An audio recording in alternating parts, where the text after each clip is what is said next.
Hi everyone, good afternoon and welcome to the last day of the Liyab Learning Challenge. So yes, it's day 10 already. We've been at it for 10 days ever since May started and we've learned so much. Again, I would just like to extend my appreciation to those who've been participating in the homework. We've been issuing some certificates already. I'm really proud of the output that some of the participants have made. So give yourself a pat on the back if you reach it to day 10 of the Liyab Learning Challenge. So, again, before anything, I wanted to introduce myself. My name is Deirdre. I'm the founder of Liyab, and Liyab is an e learning startup focused on helping Gen Z Filipinos transition into working life. And again, part of transitioning into working life is learning a couple of skills that will make you more professional, that makes you more marketable when it comes to, or employable when it comes for you to landing a job already. So thank you so much for making this effort to really upgrade yourself, and I hope you get to use some of the things that you've learned over the past couple of days in your jobs. So on this last day today, we are going to learn how to make a business case. So, for those of you who aren't familiar with it yet, a business case is really how you, I guess, sort of defend any of the projects or initiatives that you might have once you're in the professional world already. Your boss might ask you, like, can you show me the business case for this? And our teacher today, Arn Garcia, has been making business cases for most part of his career. He's been in He's been in strategy, he's been in management consulting, and part of his job is really defending some projects and making sure that each project has a business case to make sure that it's gonna be it's the right decision for the company to pursue something. So in the past couple of days, we've learned about like ideas and executing your ideas, and then when it comes to the professional world already, having a good idea sometimes doesn't cut it. You have to make a strong case for it.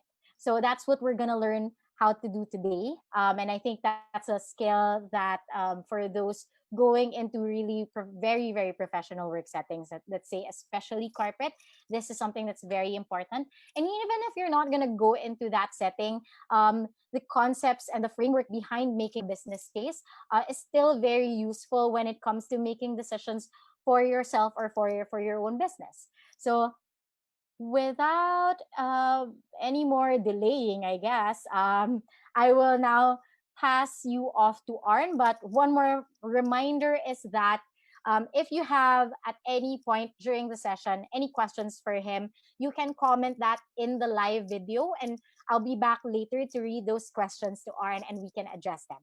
Okay? Okay. All right. So, yeah. Here's Arn, and please enjoy. All right. Maybe just one point of order. D, can you hear me? Is it clear?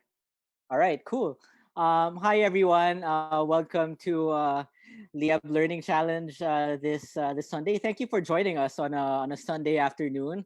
I know for a lot of people, you would rather be resting today, but it's cool and it's great that you're joining us this afternoon to listen to a very short lecture, I hope. Today I'll be talking about how to make a business case. So this is a condensed guide to casing 101. So the lowdown on the small things that you might need if you were ever to create a business case in your individual careers. Some background. I'm Arn. I'm Arnold Garcia. You can call me Arn. My background is as follows. I graduated in 2011 with a degree in management engineering. Back in college, I was a founder of an orchestra. Um, for those coming from Ateneo, I don't know if you're familiar with Ateneo Blue Symphony, but that was an org that I was a part of for most of my college years. After college, I worked in both Coca-Cola and Mitchell Madison Group, essentially building business cases and handling a lot of finance related topics and strategy related topics in both companies directly out of college. More recently, I was in Zalora, heading the project management department, and one of the cases and one of the projects I had in Zalora was building a case that turned out to be Entrego. So it was a case. It was a project that started out as a paper, was pitched to investors, and eventually became a full-fledged company. So growing that small group from around like less than 10 people to over 300 folks at the moment. And they do a lot of the deliveries for the e-commerce platforms, for a bunch of Ayala companies, and a bunch of banks as well in the country. Um, the last number I have here, number four, is catalogs. I'll be moving to the United States in August to take my graduate studies. And yeah, so that's a brief background of my life thus far. What am I passionate about? I'm really passionate about helping companies grow, or setting companies up for that matter. I am also really passionate about data and analytics. In Entrego, I handle business intelligence and strategy, as he had previously mentioned. It's something that I really love doing. But more so, I guess, than the two things I previously mentioned, I also really love teaching. So I was a teacher for 3 to 4 years in Ateneo, between 2013 to 2016 or 2017. And so this is something that I really love doing. I love meeting students. I love sharing ideas, and I love learning from people as well. So for me, this is a learning experience as well. So I would love to hear your questions. So feel free to leave it um, in the chat. Where again? Where should I leave it? D, somewhere below the video, right? In the comments. In the comment section, right? Okay. So without much further ado, I will deep dive into uh, the guts and anatomy of a business case. So what exactly is a business case to begin with? My definition of a business case is very, very simple. It's a means to identify, create, and nurture value. So there's a lot to unpack here in the statement, no? What does value mean essentially, right? Value can mean many things. For instance, value can be associated with essentially enhancing the lives of your customers, your stakeholders and shareholders. It could also mean enhancing the value of your company. If you take, on a financial perspective, it can also mean enhancing the value of the environment, um, and of society at large, right? And a business case is essentially a means to um, capture uh, capture the ideas and um, capture the different modes of thinking that allow us to think through what it exactly means and what is exactly needed to create more value for our different stakeholders, no? And I'd like to think about making a business case in terms of three major buckets. And throughout today's talk, I'll be delving into each bucket one by one, and we'll be giving some ideas on how you might approach creating a business case on your end. Um, for me, at least, these guiding posts have been very, very helpful throughout my career, and have served as tools that make my life easier when I'm thinking through different situations and different cases um, throughout my work, right? So these three buckets are as follows. First is problem identification and characterizing the market. Essentially, it's two questions. What problem are we trying to solve here, and how does the market look like, right? How do we perceive the market, and what are the different market realities right now? Second big bucket, sketching our basic strategy. Now, there's a lot of different ways to go about making a strategy. I will be sketching out one way to do it. By all means, it's not the only way to do it, but it is a framework that is helpful to essentially, create some structure in terms of thinking through these issues and problems accordingly, right? One question I usually have is, how do I leverage the things or the firm or the things I'm good at, and the market realities to capture opportunities in both the short and long run, right? And then the third big bucket that I have here, for business casing, is executing for impact, right? How much value does this strategic initiative actually create for the firm, right? And at the heart of everything, it's really all about value. How do we create value through the case that we're doing and through the initiatives that we're executing accordingly, right? It's all about value creation. That's a big, and it's important to keep that in mind as we're going through today's session, right? But first, before I go down and talk about each and every one of these buckets, I want to get one thing out of the way, and these are the bare essentials that you need in terms of the mindset, right? Coming into this process. First, being incessantly curious. This is very, very important, I would say, and it is a requirement sine qua non when it comes to casing. You cannot case if you're not curious about what it is that you're trying to solve, right? I would say that casing is dynamic and it's continuous, and it really involves you asking the question why, where, when, how, right? It involves you being curious about the case at hand, the issue at hand, and the problem at hand. And why do you do it, right? You want to deepen your understanding of the problem in order to better find solutions that can help you derive insights or or ways forward to address these problems and issues. Second is communication. So one thing I like saying is, communicate, communicate, communicate. It's very, very important to communicate because, you often need to talk to other people in order to understand topics better, right? It's always better to get first-hand information from people in order to really get to the root or to the heart of whatever it is that you're trying to learn.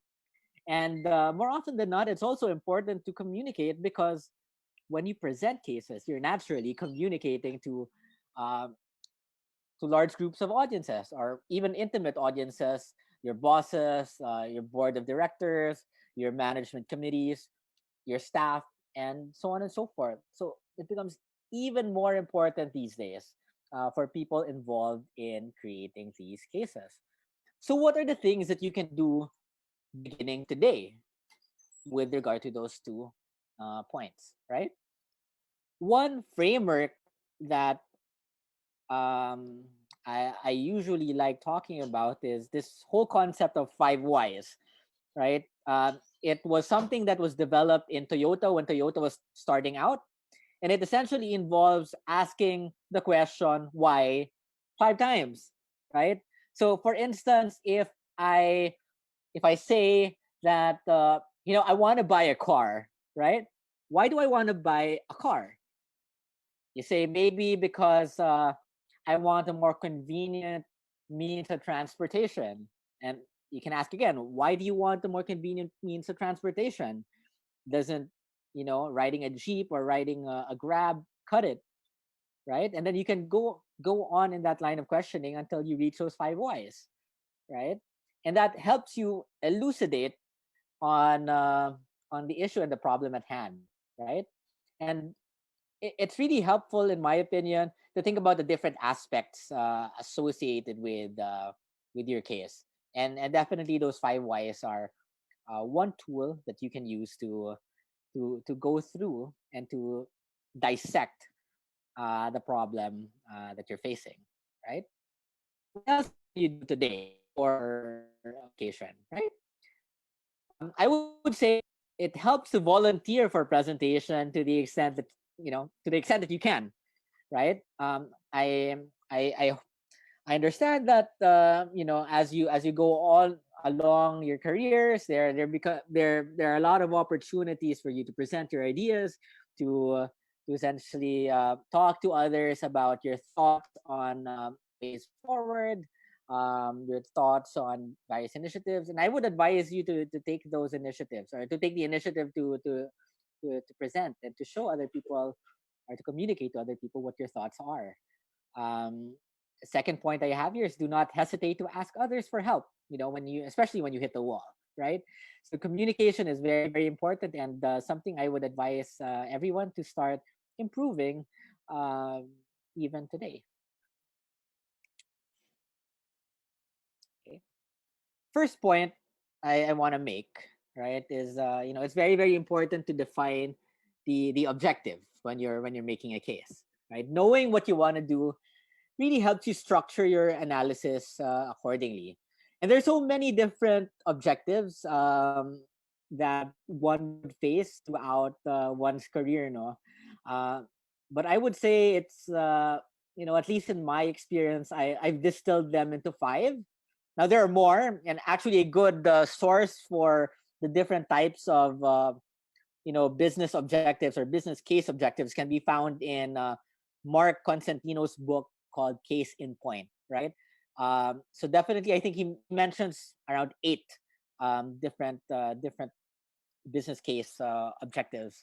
But for the purposes of today's lecture, and at least for my based on my experience, I would say these five are the most common business case objectives that one is exposed to, right? Structurally, your choice of objective determines, how your plan of attack goes, right? It really influences how you structure your framework, how you think through the idea and think through the problem. So for instance, when you talk about increasing profitability, you have the equation profitability equals revenue minus cost, right? And that really involves exploring the different levers to increase revenue or to decrease cost. When you're expanding, when the problem is involved, when the problem involves expanding market share, it really talks about how do you characterize the different players in the market, and how have their market shares evolved over time, and how are the competitive dynamics at the moment.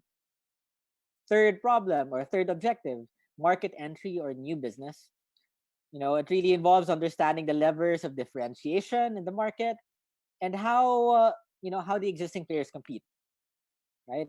This type of business case uh, really talks a lot about, or delves a lot into, market entry strategy, right? When we were setting up Entrego, this was the specific type of business case that we had to build back in 2016, 2017. Um, More on that later. Right? The fourth type of business case is a mergers and acquisitions case, and usually for these types of cases, it becomes important to understand what are the synergies between the two companies that you're trying to merge, right? Or understanding the synergies between yourself and the company that you're trying to acquire. It really also involves performing valuation studies and the like. Lastly, and this is common with product teams, right? And I'm sure Deirdre is a very, very good resource when it comes to new product development. It involves characterizing existing products in the market and understanding, what you can do to differentiate yourself and be more value adding to the customers that you have, right? And in all of these different scenarios, the common thread is, it's important to understand how the industry works, how the competitive landscape is, and what your firm's own strengths are, right? Another important thing here is the level of research that one needs to do, right? It's very, very important when you're building a case to matter load. I call this doing the time, right? You really need to spend a lot of time in the beginning trying to understand the business, the initiative, or the project that you be getting into. In my case, when I was in Zalora and trying to understand how to develop this business case for Entrego, I knew zero about logistics. I didn't know a whole lot about the logistics industry, to be honest. And And so it really was very helpful to go through these different sources of data, to really expand what I knew about the industry, and come to a fuller understanding of of the market, right? So I've outlined a few sources here. I typically go to the PSA website for macroeconomic data. I go to SEC online to get financial data. SEC is a very good resource for public and private, for the financial statements of public and private companies. There are available studies online as well, as courtesy of the different consulting firms. I also go through a lot of articles, pertaining to the issue or the project at hand. It's also helpful to do a lot of expert interviews, and to do personal observations yourself. What I typically do with all of these different sources is, I have an Excel sheet where I lay down all of the different sources of data, and I take copious notes, and I write one or two lines, right? What one or two key takeaways from these articles that I gather, right? So be it a study on so there was a recent study by Google Temasek characterizing the e-commerce landscape, right? For instance, when I read something like that, I would write, hey, now I know that the e-commerce industry is growing by around 24% year on year, and that, at least in the Philippines, right? And that logistics, therefore, is a very, very important industry that essentially helps move e-commerce forward in the country, right? So that's just one example of a key takeaway that I would have, as I read through this list of articles and studies.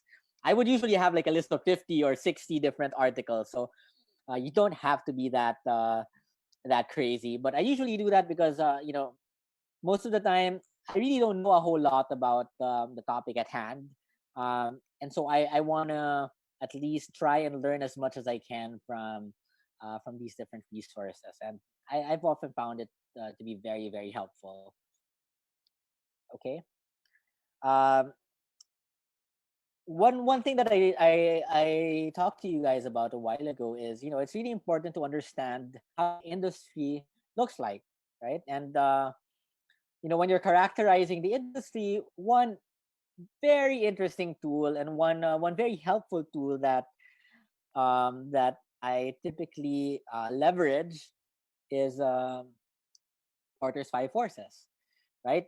I know for some of you may have taken this up in school, um, during your strategy classes or your leadership classes. I can tell you that it's very, very useful, right? Even if people don't outright mention the names of these five forces, it's important to go through the questions associated with each of these forces, because these are questions that you have to answer anyway when you want to think about the industry, or if you want to but come to a fuller understanding of the industry, so to speak, right? So what are these five forces anyway, for those who haven't read or who haven't been exposed to the concept, right? So this guy named Michael Porter, who is a professor in Harvard back in 1979, a long time ago, posited that there are five key pillars, if you will, or forces that really allow firms to capture value in an industry, right? For each of these forces, Michael Porter uh, outlines a list of questions that would be very, very helpful for companies to ask themselves when they want to understand how they fit in within the much larger industry, in order to find gaps and opportunities in the market. And I should say, as you're going through the questions, that should be your goal as well, right? As you're answering these questions, try and understand and try and uncover what are the gaps in the market, and what are the different market opportunities that you or your firm can take advantage of um, as you're answering these questions, right? And I'll just read through some of them. So for this rivalry among existing competitions, one thing I always ask is, you know, who are the competitors in your industry, right?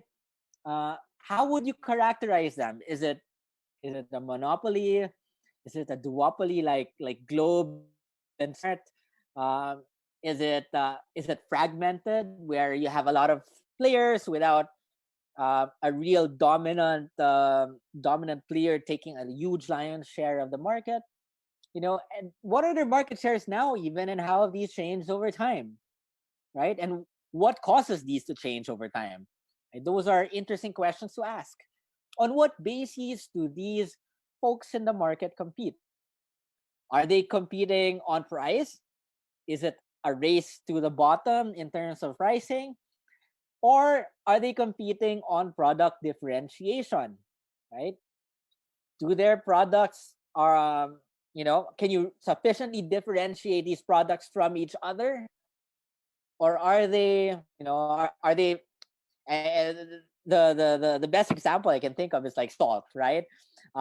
When everybody is selling salt, it's really a race to a bottom because there's not a lot of product differentiation that happens with salt, right? It's just a price competition. So how do they compete? How do the folks in your space compete against each other? That's important to note, right? Other questions for new entrants, right? And these are questions that I had to answer. I had to ask and answer myself as we were setting up Entrego. How high are the barriers to entry, right? And to this point, Porter lists down at least five different questions to ask, right? Are the switching costs for your customers high? Is it difficult for your customers to move over to your side um, because of because they're uh, because the cost of moving from this provider to you is expensive, right? Are there incumbency advantages? Are there high government restrictions, right? For Entrego and the logistics industry in particular, this is uh, this is very much true. In order to compete, you need a courier license to move forward or to have a business, right? Are there high capital requirements? To this question, maybe the best example is getting into the steel industry. You really can't get into steel because you need a lot of capital to have steel plants, right?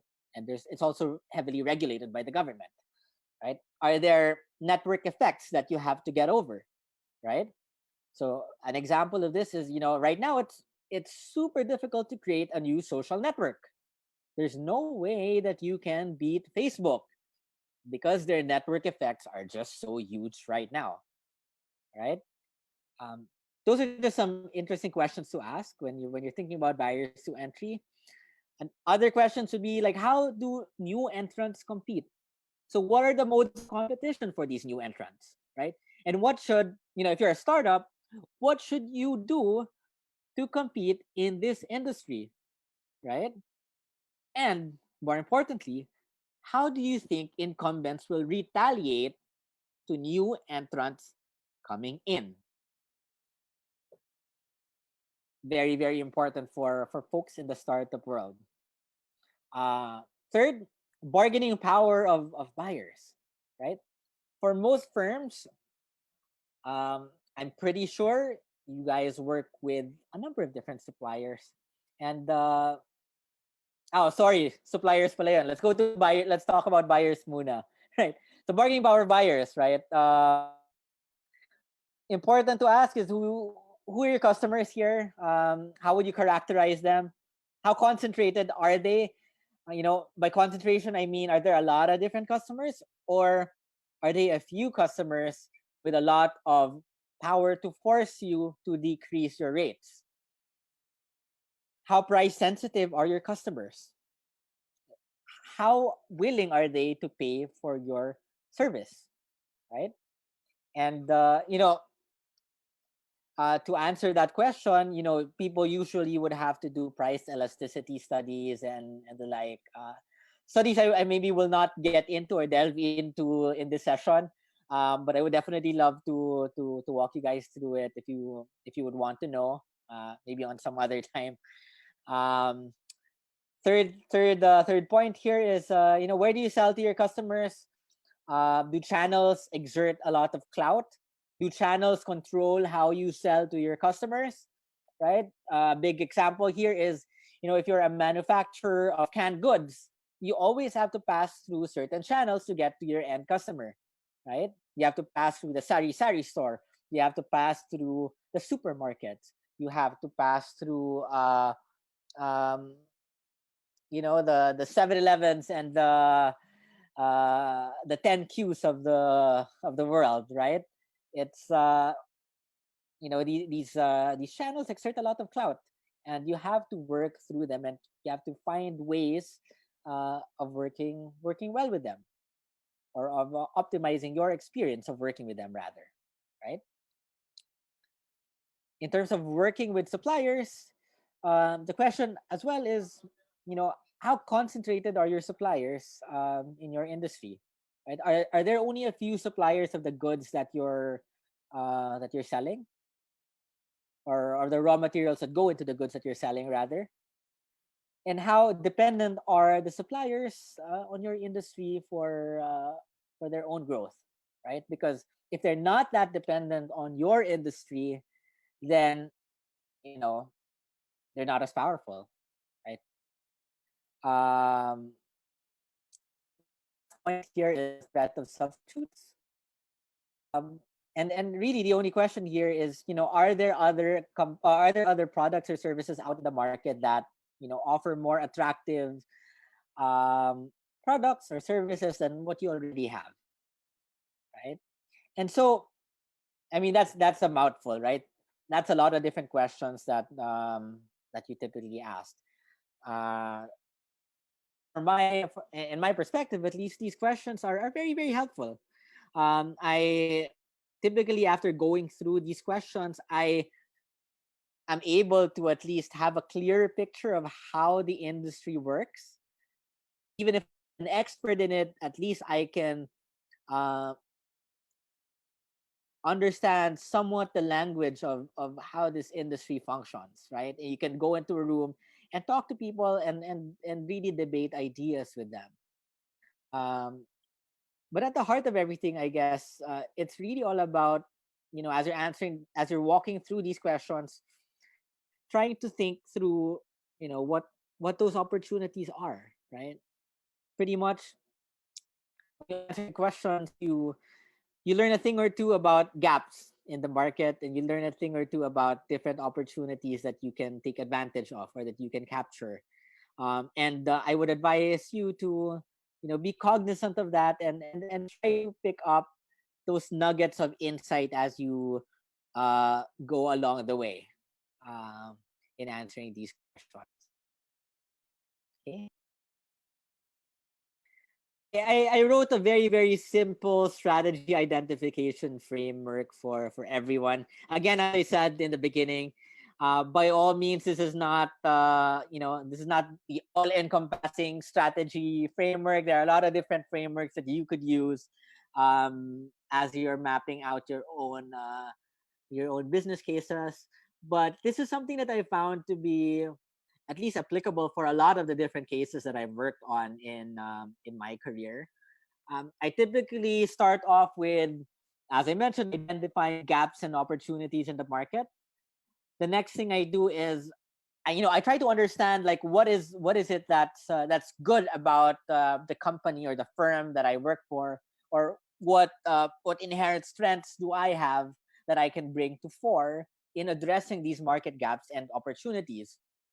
Listed a few things that you can take a look at on your own, in your own time, um, as you strive to answer these gaps, and as you strive to map your skills to these gaps, right? Do you have any unique talents that uh, you can bring to the picture? Do you enjoy economies of scale, right, that makes your cost base low enough so you can, handle more projects, do more moonshot things with your company? Do you enjoy a lot of pricing power in your industry? Do you have a very, very good balance sheet in terms of your cash reserves? Uh, do you have a very well known brand? Uh, you know, so I guess the best example here is, Facebook. Anytime Facebook comes up with something, it's bound to work, right? They come up with a product called Messenger. There's widespread adoption. They come up with a product called Wall, and now we have walls everywhere in most of the different social media platforms. Um, Intellectual property and technology in the same vein. Does your firm enjoy unique patents or unique technology that only you have? Next is, do you enjoy unique distribution channels, or are you the distribution channel? And do you have like a wide network that you can leverage? Next and lastly, do you have any synergies or linkages that you can utilize, right? In Entrego, for us, I guess the answer was being part of the Ayala community allows us to better create value within the group of companies, right? We're able to see how logistics can help uh, can help in the delivery of medicine, for instance, at least in our partnership with Generica, or help in enhancing the experience of people with the banking industry in our partnership with BPI.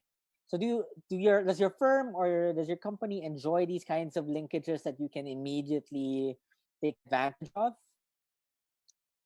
Again, questions for you to answer, right? And as you're working your way through these questions, I suggest taking note of the things for sure you can leverage to solve those gaps and opportunities, and that will essentially form the basis of your of your strategic initiatives, and more broadly speaking, on your strategy, um, for the business case, right? I typically divide the as I'm writing the strategy down, right, after mapping the capabilities, and as I'm looking through the list of initiatives that I can create, knowing what I know, I typically divide them into short run and long run activities. So first is, really identifying what are the things that you and your firm can immediately do to set the strategy into motion. So what can you do now within the next 90 days to make your strategy work, right? And in business school, people often talk about, like, oh, this 90-day plan or 100-day plan, right? And so what is your 100-day plan um, for your business case, for your issue, for your project? I advise you to take a look at how that might uh, how that picture might be for your individual projects. um, Thinking more broadly ahead, in the long run, what are the different factors that influence the industry um, further along the line, right? It helps to think about the different risk factors um, that uh, that are bound to affect the industry, and these things, they come up as you're working through the five forces, right? um, so it's really critical for folks doing business cases to try and understand, you know what are those things in the future that can affect your business and that can affect the industry at large, and how might you shift your strategy with respect to those factors, right? How would you shift it, so to speak? An exercise that's very helpful to do, no, is after going through and after writing all of these different strategies, take the opposite side and ask yourself, you know why might that not work? you know how might I be wrong? And spend maybe 15, 30 minutes brainstorming all the ways that that strategy could go wrong. And why is that helpful? Because at least it gives you some perspective as to the viability of your case, right? And that's the most important thing. You know, we want to make sure that the case is as airtight as possible, that we're able to really adequately um, capture all of the different eventualities that could arise because of what you intend to do.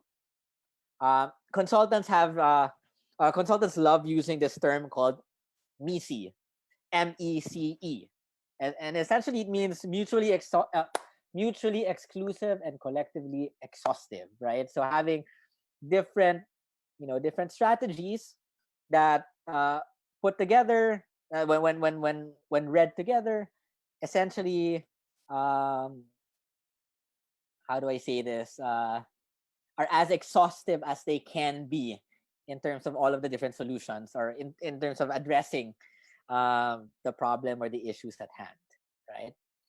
Um, so that's pretty much the framework I typically use when setting it up.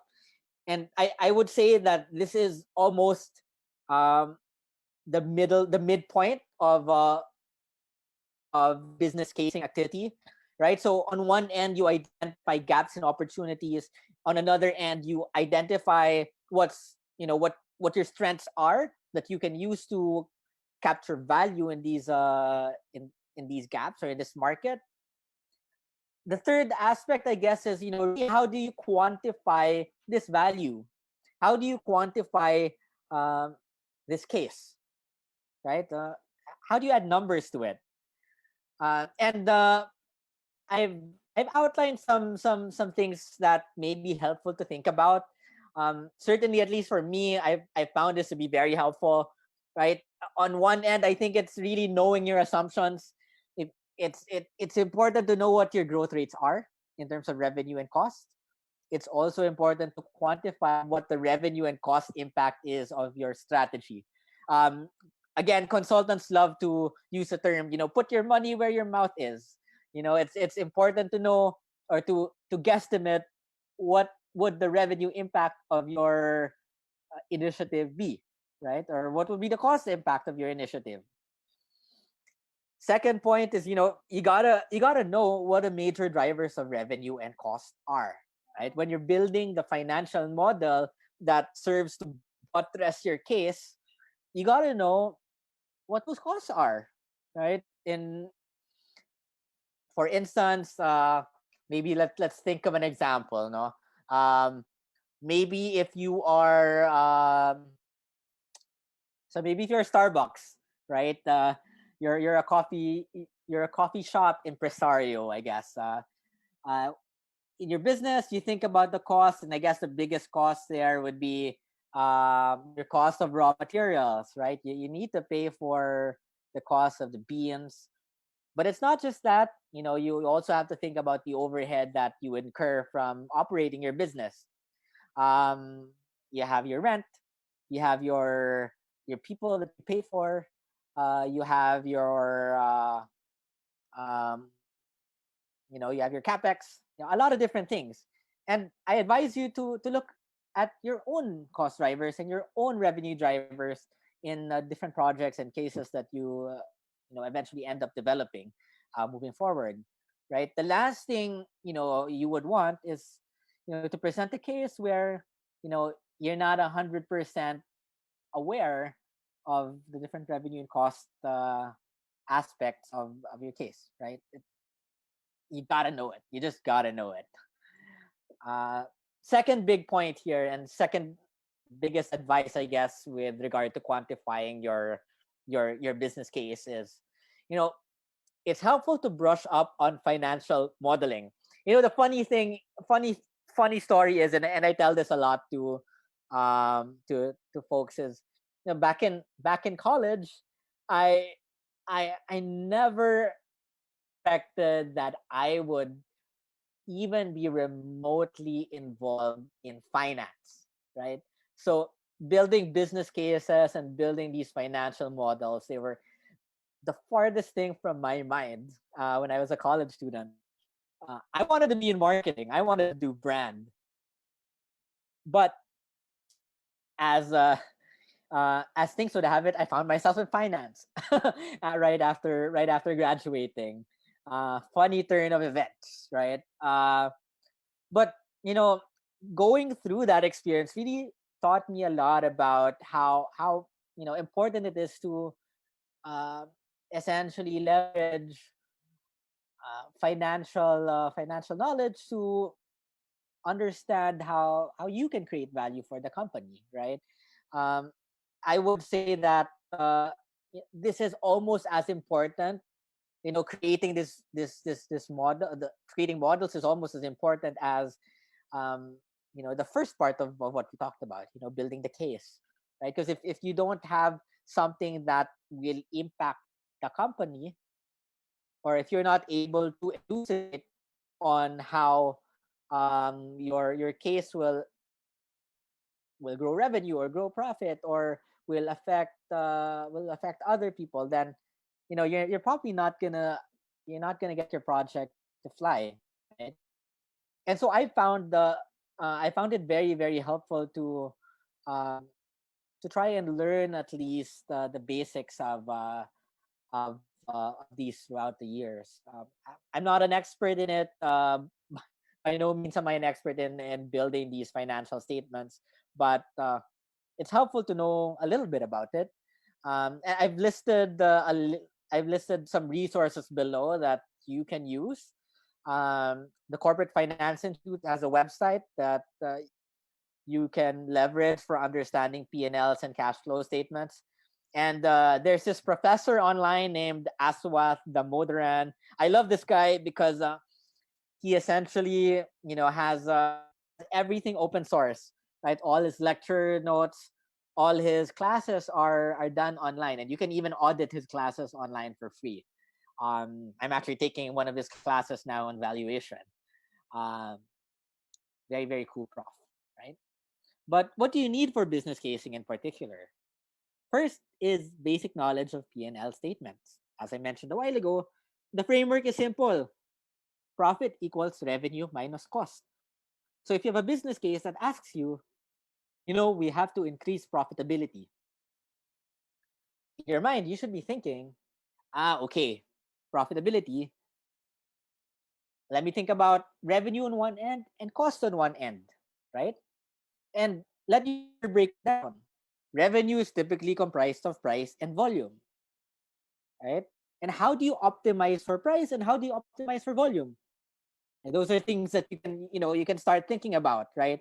How do we decrease price or increase price strategically in certain channels? What marketing can we do to increase volume? On the cost side, right? Cost is a mix of variable cost and fixed cost, right? For average variable cost, are there strategic sourcing initiatives that you can do to decrease that? For fixed costs, looking through your value chain, are there things that you can optimize or sell out or expand, in order to bring that cost base down? Again, questions to ask, right? But it's a very, very helpful framework because there's a lot to unpack there. At the when you're at a loss for frameworks, this is the most basic framework that I would suggest that you use. um, okay, next is basic cash flow statements, and there's really nothing much to it. It's essentially understanding what goes into operating, investing, and financial financing cash flows. Okay, I just got a time check. It's 9. Don't worry, D. I'll end this in 5 minutes, 5-10 minutes. Okay, knowing the key statistics. Sorry. Last, basic valuation, understanding how the project might be valued by the market. Again, the Modoran is a very, very good source for that. Third big bucket, knowing the key statistics, right? I typically, when I'm on the listening end of cases, I usually ask just a few things. What are the margins of this project anyway? What's its EBIT margin? What's its net profit? Its net profit margin. What is the break even point of this project anyway? Right? It's also very helpful to compute for DCF and IRR. As a rule of thumb, DCF positive and IRR should be greater than your cost of capital. Very technical. I could go into it if you want, but maybe not for today's session. um, Last thing I want to say when it comes to modeling is build different scenarios. You don't want to be stuck just with one scenario, right? You just don't want to have like one base case. It's helpful to have like a bear case, a normal case, and a bull case, and to model these accordingly. Okay. So in summary, um, just to wrap everything up, no. First point is really remember that casing is about curiosity and communication. Um, as you're going through the questions I mentioned a while ago, see if you can ask more questions and see where your curiosity takes you, right? And once you're done with this case, make sure that you're able to communicate or convey the ideas the best way that you can. Right? Number two, structure your analyses based on your case objective. You know, um, you don't want to have a case or you don't want to have a scenario where bara-bara, bara-bara mong sasagutin yung, yung problem, right? You want to have at least some structure there because that makes it more efficient in terms of time. Number three is leverage different sources of data and try to derive insights from them. Because I would, I would think that every single source of information, you can probably get a thing or two that you can, take away, right? And use for the future. Fourth is try and get into the practice of characterizing industries and identifying opportunities. No, so a while ago, sorry, it's getting dark. Okay, a while ago I mentioned the five forces. No, one thing that you can do is take a look at different industries and try and characterize them. Right, you can try looking at the beverage industry, try looking at the specialty coffee industry or the logistics industry, and ask those questions. Right, it's a very very helpful framework to understand industries that you're not familiar with, diba? Five, map your firm's strengths to these opportunities. And six, quantify the impact of your initiative, right? Because again, if you cannot quantify it, then baliwala lang. Like you're not going to be able to move it forward. Um, I was told to give you guys a homework, and I already alluded to this earlier. But one thing to think about would be, maybe try building a case for setting up a startup specialty coffee shop in this new normal, right? That's an interesting problem. That's an interesting case to think about. Um, Try and go through these six steps and see what you come out with. I'd love to see also um, the results of whatever it is you guys can think of. Definitely, I guess with how things are these days, it's increasingly difficult to to keep keep the old modes of doing things, right? It's very important to evolve and constantly try and think of new ways of and new approaches to doing business, especially during these times. But that's pretty much it. I don't want to take too long, too long and too much of your time. I would love to open the floor to questions or to turn this over to Deirdre. Uh, yeah. Yeah. So thank you for taking the time to listen, and yeah, we'd love to hear any questions that you might have. All right. Thank you so much, Arn. We already have a question incoming, so I'll read that. Let's go ahead and read it already. So Patricia asked, "Hello, Sir Arn. When studying the industry using Porter's five forces, how do you filter your data and observations effectively? Sometimes it looks like everything is important. So how do you deal with that?"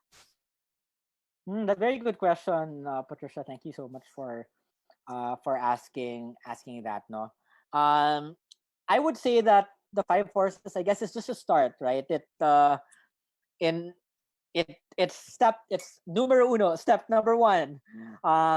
It helps at least in one go, and try to have like initial thoughts or initial answers for each of those questions. But more importantly, I guess, um, it it it helps to structure your analysis based on the different types of objectives that you have, right? So for instance, if it's a topic of expanding market share, then you know you got to focus on one specific force, which is um what is it? Let's look at our código. Let's bring out our código here. Rivalry among existing competitors, right? If if you wanna take a look at essentially market entry, then you wanna look at two different forces, which is threat of new entrants and rivalry among existing competitors. So it's really informed by the type of business case or business problem that you have. I point taken. I guess not everything indeed is important, um, but knowing, I guess, what the objective is or the business problem is can help inform the level of research and the level of um, concentration that you put into each force um, in the framework. Hope that answers your question somewhat. Yeah, thank you so much for that, Arn.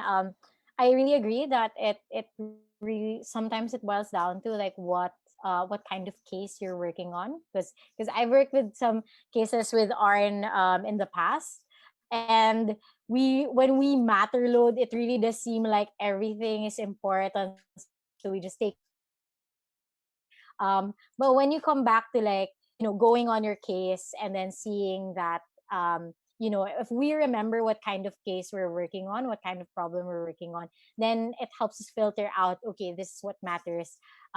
This doesn't matter as much, for example. So I think what Aaron said is very important, that yes, that's step one, but you got to move forward, and then next is you really focus on the objective of your casing. Do we have any more questions? Okay, so since there are no other questions yet, I'll give you guys this one last chance to ask, because I wanted to thank Aaron for his slides for today's session. I particularly liked a specific slide about forming a strategy. I took a screenshot of it because I think it's also the framework is relevant even when you're forming just like a job search strategy. If you know, like if you identify like what are the different like opportunities out there and knowing what the market caps are, and then you look to yourself like, okay, what are my capabilities, what makes me unique, then you can form a strategy around that when it comes to your job search, and really thinking about being able to discuss it with in your interview, for example, with your interviewer, like what kind of value you bring to the company on the short term, and on the long term. So I think I will be inspired by that specific framework from Arn in helping our Liyab community think of like how to form your job search strategy. So thank you so much for that, Arn. We have another question, which is from John Michael Lee, who says, "Thank you for the great talk, Arn. What are some advice you could give in terms of building one's financial acumen?" Thank you very much. Well, that's a good question. Parang, I would say really practice. As I mentioned a while ago, it's not something that's second nature to me. I definitely did not start out wanting to create cases. As I said, I was allergic to finance. When I was graduating, I literally said like there is no way I was gonna do finance ever. Um, but you know, nonetheless, it's a skill to be built. No? And what I found is let me answer that in three ways, right? First is there's a lot of online resources that are very helpful to understand how to build financial statements. I would say I would be the first to say that I am a student of the University of YouTube. And and the CFI is actually a very good resource, no, for the nitty gritty with regard to like formats and stuff. But more importantly, I guess it the second point I want to make is, you learn a lot from friends and people who are part of the industry. I would say that my conversations with my folks in the banking industry or in investment banking or in private equity were very helpful and informative in shaping what I know about, let's say, valuation. Right? Uh, I don't have an IB background. I don't have a background in valuation. So everything I know, I learned from watching YouTube videos of Aswath Damodaran or asking my friends, how do you do this valuation thing? How do you? What are the things you should think about? Right? And really, the third thing is trying and building models for fun. Hindi naman for fun, but trying to take the opportunities available in your work or on your own time to really like build the skill of creating these financial models. One thing I found helpful with me is yung profit and loss framework, right? Revenue minus cost. Very easy. On one line you have revenue. On the second is cost. And in cost there's so many there are only a finite things that you can place there, no? Uh, general and administrative expenses, which is your overhead expenses, right? Marketing expenses, um, manpower expenses, and the like, right? And some of these things are very very straightforward. I would say after working on one or two models, it becomes a lot easier to do. And even if you don't know how to do it, it's okay, right? You can definitely learn things on the fly. I mean, even when I was working with Deirdre, I was learning things on the fly as well. Especially when it came to valuation, because um, just to be transparent, Deirdre and I were working on a lot of mergers and acquisitions projects when we were working together like last year. So again, not the expert, but we make do with what we can, and we try to learn as much as we can.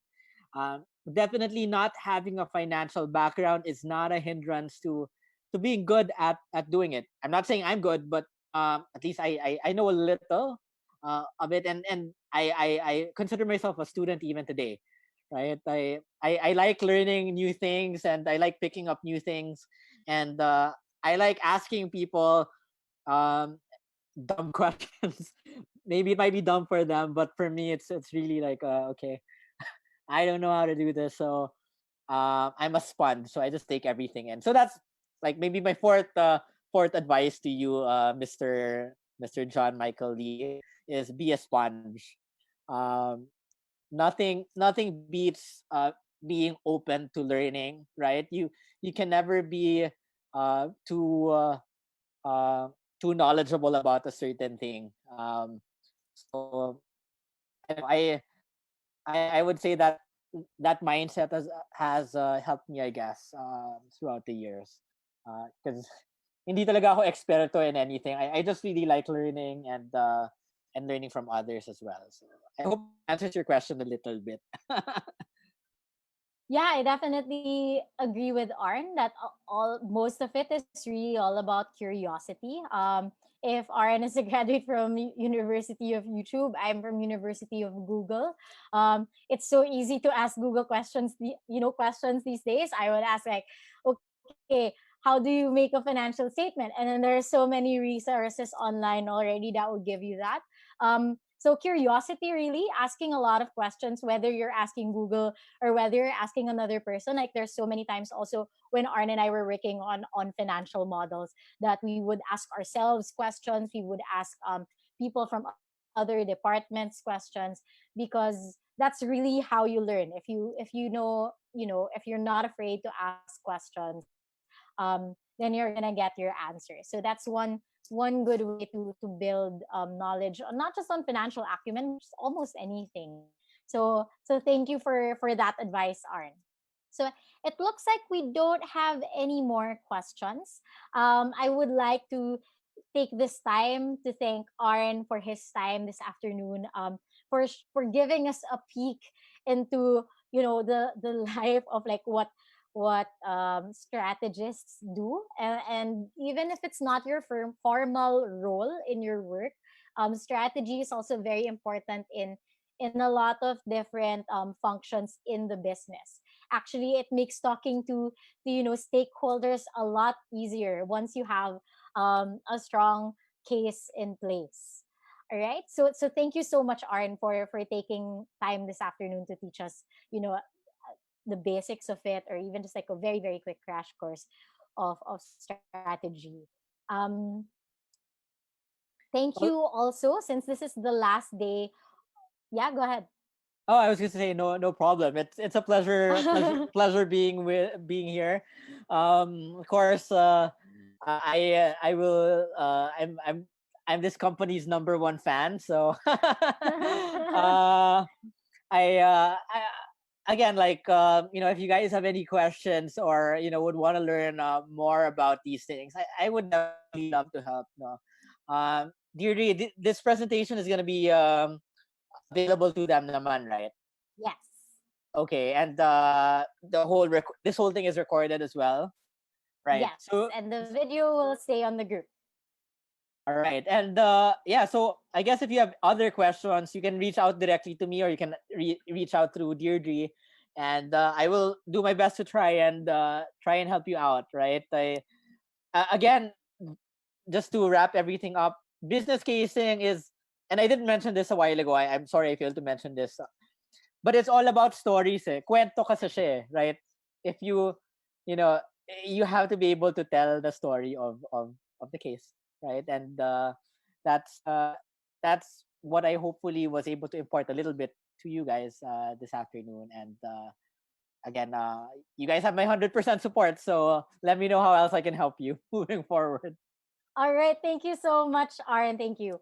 Actually, you're part of the group now. So maybe if you have some time and then they comment some more questions on this video, in your free time, maybe you can also respond to the questions in the group. Okay. Yeah. Yeah. All right. So thank you again. Thank you so much, Arn. And since this is the last day of the Liyab Learning Challenge, I really wanted to thank each and every person who was tuned in to any of these sessions, who's participated in the activities, who stole their friends to join the group. The group has been growing, and I'm really happy about that we're able to share this knowledge with more people. So thank you so much. And we'll see you tomorrow for the virtual career fair. So the first day is tomorrow. But instead of our usual, where we go live inside the group, we're going to go live on the Facebook page so that we're able to reach more people. So tune in for that, and I'll see you tomorrow. Thank you.